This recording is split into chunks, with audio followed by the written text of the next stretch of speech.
Hello everyone and welcome back to the channel and another little Liberty history video. As I pointed out when I first started my history series on the Second Amendment and Second Amendment adjacent history, there really are more repeating firearms before and around the time the Second Amendment was adopted than can be easily covered in like any amount of videos. But like I said in part 2, the response was so great and the viewers offered up so many other repeating firearms that I decided to do that part 2 on some of the repeaters mentioned in the comments. I am revisiting that again today with part 3 because there really are that many. Now, the firearms in this part aren't necessarily repeating firearms so much as multi-shot with a single discharge, which is really cool, except for one, but we will cover that in a few minutes. These are a bit outside the parameter of repeating, but they were definitely creative and pretty devastating.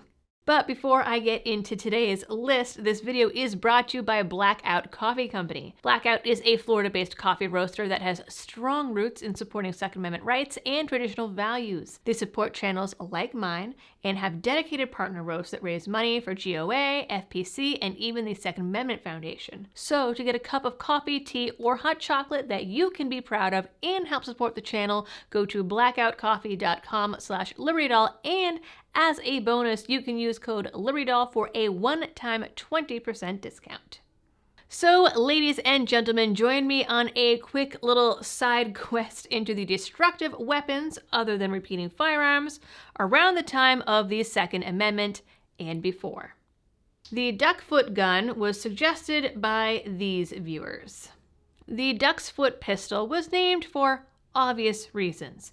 The multiple barrels are arranged in a configuration that resembles a duck's foot. It falls into the category of volley weapons, meaning it fires multiple bullets from multiple barrels, either in sequence or simultaneously with the pull of only one trigger. They were designed for maximum coverage with one firing.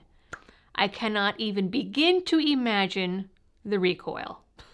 The duck's foot pistol was designed to be used by one person against multiple assailants. Because of the coverage, it was favored by bank guards, prison wardens, and sea captains in the 19th century and early 20th century. Sea captains were said to carry a brace of these pistols to discourage mutiny and quell potential riots. The sound of 3 .50 caliber shots going off simultaneously would make even the most committed mutineer stop and question his choices.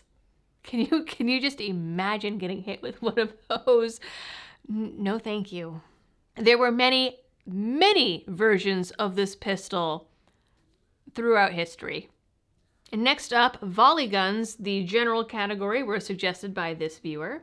So a volley gun is a gun with multiple single-shot barrels that volley fired simultaneously or sequentially in quick succession. Although capable of unleashing intense firepower, volley guns differ from modern machine guns in that they lack auto-loading mechanisms, and therefore their volume of fire was limited by the number of barrels bundled together. In practice, large volley guns were not particularly more useful than a cannon firing canister shot or grape shot. Since most were still mounted on a carriage, they could be as hard to aim and move around as a cannon, and the many barrels took as long or longer to reload. They also tended to be relatively expensive since they were more complex than a cannon due to all of the barrels and ignition fuses, and each barrel had to be individually loaded, fired, maintained, and cleaned. Still, they were decidedly intimidating and saw a bit more utility repelling boarders on the high seas than in ground combat. Apparently the theme today is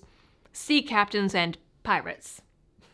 The turret rifle was mentioned by this viewer here and was actually one of the repeating firearms that I intentionally overlooked in my earlier research because purely its production date. Although there may well have been others, the one that I uncovered didn't arrive until the previously mentioned firearms revolution kicked off by James Madison and James Monroe during Madison's administration in 1808 to 1817. The Porter turret rifle was one of those weapons that brimmed with ingenious features, but was critically flawed. From the 1830s, several American firearms designers strove to develop effective repeating rifles that incorporated the new percussion system of ignition. Samuel Colt led the way by applying his revolver cylinder mechanism to rifles. Other designers, largely to avoid infringement of Colt's patent, went the turret rifle route. Here, the multiple cylinders of the weapon were arranged in a rotating disc radiating from a central hub like the spokes of a wheel. Patented in 1851 by Perry W. Porter, the Porter turret rifle featured a 9-shot turret, each cylinder loaded with powder and ball. The turret was rotated by an underlever, which indexed the cylinders to align with the barrel 1 shot at a time. The hammer, mounted on the side of the weapon, hit percussion caps rotated into place from a feed mechanism.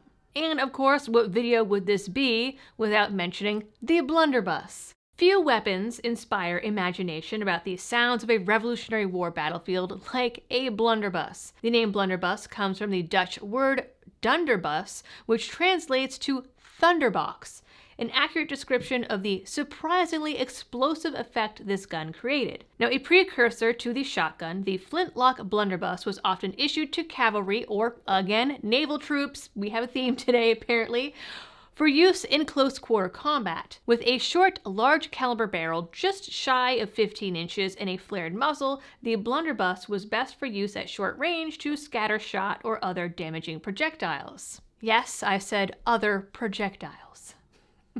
Again, not something I would want to be on the other end of. So, like I have said several times now, there were many unique and devastating repeating and multi-shot firearms before, during, and even shortly after the Revolution. And not to put too much emphasis on the point, but anyone who still thinks that the authors of the Second Amendment weren't aware of repeating firearms and multi-shot weapons are just ignorant idiots who apparently don't know how to type in the little search bar on DuckDuckGo or Google. So, if you are still encountering people convinced of these fallacies, just refer them to this video series that started here. Honestly, I feel like I could do 10 or 12 videos on these and still not cover everything. But that is it for this little historical side quest here. You guys know the drill for all of the algorithm things. Let me know if there are other firearms that you know of or want to see a video on. Make sure to check out the other videos in the series if you haven't. And as always, thanks for tuning in. Stay safe out there and happy shooting.